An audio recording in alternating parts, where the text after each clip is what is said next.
உங்களுக்கு வஉசி என்றாலே யார் என்று தெரியாது. இந்த நாட்டின் விடுதலைக்காக போராடிய செக்கிழுத்த செம்மல் யார் என்று உங்களுக்கு தெரியாது. உங்களுக்கு தமிழ்நாட்டு ஞாபகம் எப்ப வரும்? தேர்தல் வந்தால் வருவீர்கள். தேர்தல் நேரத்திலே வந்து நான் தமிழனாக பிறக்கவில்லையே என்று வருத்தப்படுகிறேன் என்று சொல்லுவீர்கள். ஆனால் பீகார்ல தேர்தல் நடக்கும் போது பீகாருக்கு சென்று தமிழர்கள் பீகாரிகளுக்கு எதிரானவர்கள். ஒடிசாவில் தேர்தல் நடந்தால் தமிழர்கள் இங்கே வந்து அதிகாரத்தை பறிக்க நினைக்கிறார்கள் என்று தமிழர்களுக்கு எதிராக பேசக்கூடியவர்கள். அங்கே இப்படி எங்களுடைய மக்களை பற்றி, மாநிலங்களில் இருக்கக்கூடிய மக்களை பற்றி எந்த கவலையும் அக்கறையும் இல்லாத நீங்கள் எப்படி தமிழ்நாட்டிலே இருக்கக்கூடிய நாகப்பட்டினத்திலே அருகிலே இருக்கக்கூடிய ஒரு கிராமத்திலே, தஞ்சையிலே ஒரு கிராமத்திலே, திருநெல்வேலியிலே, நாங்குநேரியிலே, தூத்துக்குடியிலே இருக்கக்கூடிய கிராமங்களிலே இருக்கக்கூடிய மக்களுடைய தேவைகளை புரிந்து கொண்டு ஒதுக்கீடுகளை செய்வீர்கள் என்பதை எனக்கு சொல்லுங்கள். This is not a Vikshit Bharat.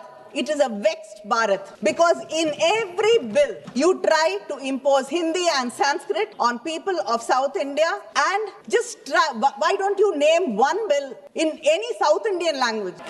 You keep saying that you care about the Indian languages.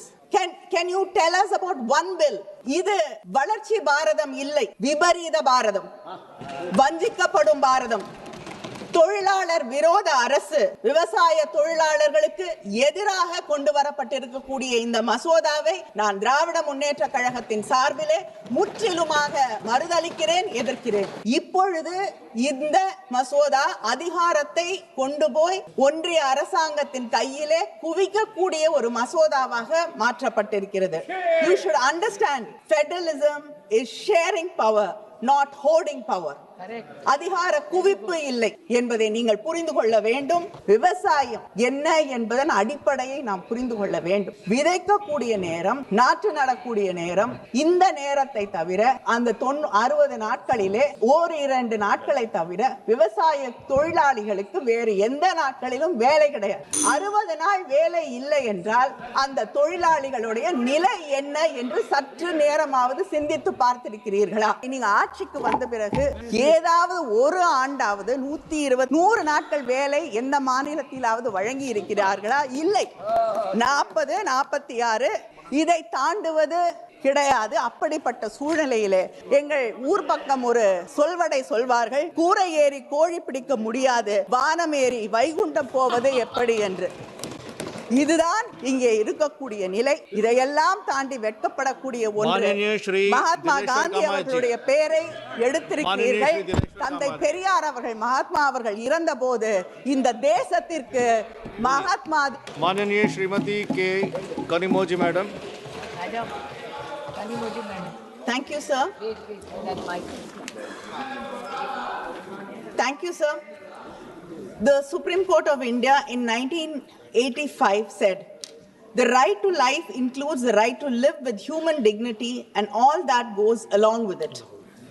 Amartya Sen, during a discussion on Narega, said the social security arrangements like employment guarantees are crucial in protecting people from extreme deprivation.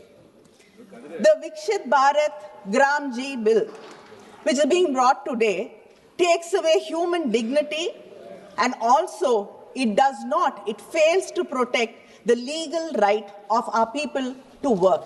What a shame. The Mahatma Gandhi National Rural Employment Guarantee Act now has been changed to the Vikshit Bharat Guarantee for Rozgar and Ajivika Mission. Sir, just reading this vexes me. This is not a Vikshit bill, Vikshit Bharat. It is a vexed Bharat. Because in every bill, you try to impose Hindi and Sanskrit on people of South India, and just try, why don't you name one bill in any South Indian language? You keep saying that you care about the Indian languages. Can you tell us about one bill which you named in Tamil, Telugu, Malayalam, Kannada, Marathi, Odisha, nothing. It is either Hindi or Sanskrit. இது வளர்ச்சி பாரதம் இல்லை, விபரீத பாரதம், வஞ்சிக்கப்படும் பாரதம், தொழிலாளர் விரோத அரசு, விவசாய தொழிலாளர்களுக்கு எதிராக கொண்டு வரப்பட்டிருக்கக்கூடிய இந்த மசோதாவை நான் திராவிட முன்னேற்ற கழகத்தின் சார்பிலே முற்றிலுமாக மறுதலிக்கிறேன், எதிர்க்கிறேன். மகாத்மா காந்தி ஊரக வேலை வாய்ப்பு உறுதி திட்டம், அந்த திட்டத்தின் பேரிலேயே வேலை வாய்ப்பு உறுதி என்பது தெளிவாக சொல்லப்பட்டிருக்கிறது. ஆனா நீங்க கொண்டு வந்திருக்கக்கூடிய இந்த மசோதா, it is not demand driven, it is allocation based. முதல்ல இருந்த மசோதா வேலை கேட்பவர்களுக்கு வேலை தரக்கூடிய ஒன்றாக ஒரு திட்டமாக அது இருந்தது. இப்பொழுது இந்த மசோதா அதிகாரத்தை கொண்டு போய் ஒன்றிய அரசாங்கத்தின் கையிலே குவிக்கக்கூடிய ஒரு மசோதாவாக மாற்றப்பட்டிருக்கிறது. You should understand, federalism is sharing power, not hoarding power. அதிகார குவிப்பு இல்லை என்பதை நீங்கள் புரிந்து கொள்ள வேண்டும். 100 நாள் வேலை திட்டம் என்பது கிராமப்புறங்களில் அதை அப்படித்தான் அழைக்கிறார்கள்.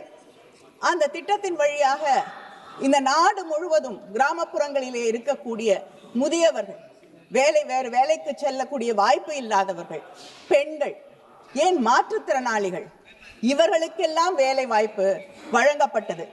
ஆனால் இன்று நீங்கள் கொண்டு வந்திருக்கக்கூடிய இந்த மசோதா இவர்களுக்கெல்லாம் எதிரான ஒன்றாக, மாநில சுயாட்சியை கெடுக்கக்கூடிய ஒன்றாக, மக்களுக்கு எதிரான, ஏழை மக்களுக்கு எதிரான ஒரு சட்டமாக இந்த மசோதா இன்று கொண்டு வரப்படுகிறது என்பதை நான் இங்கே பதிய வைக்க விரும்புகிறேன்.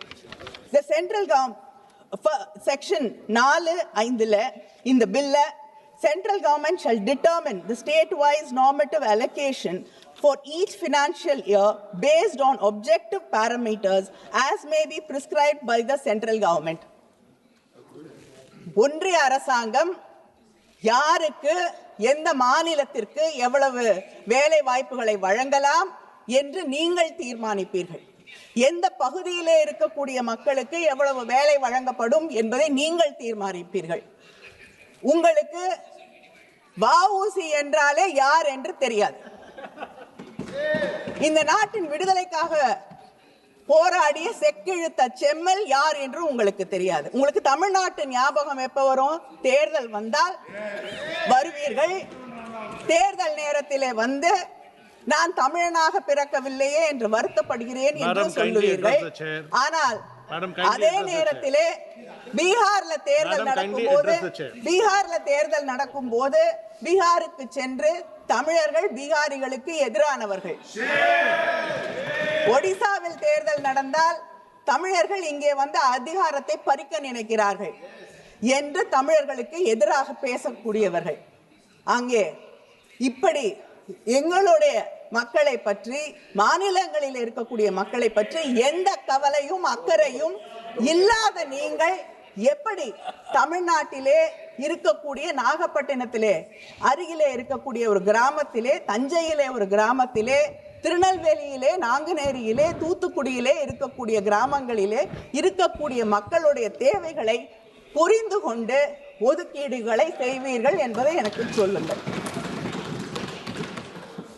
அரசு, மாநில அரசு அங்கே இருக்கக்கூடிய தேவைகளுக்கு ஏற்ப இத்தனை ஆண்டுகளாக வேலை வாய்ப்புகளை வழங்கி கொண்டிருந்தது.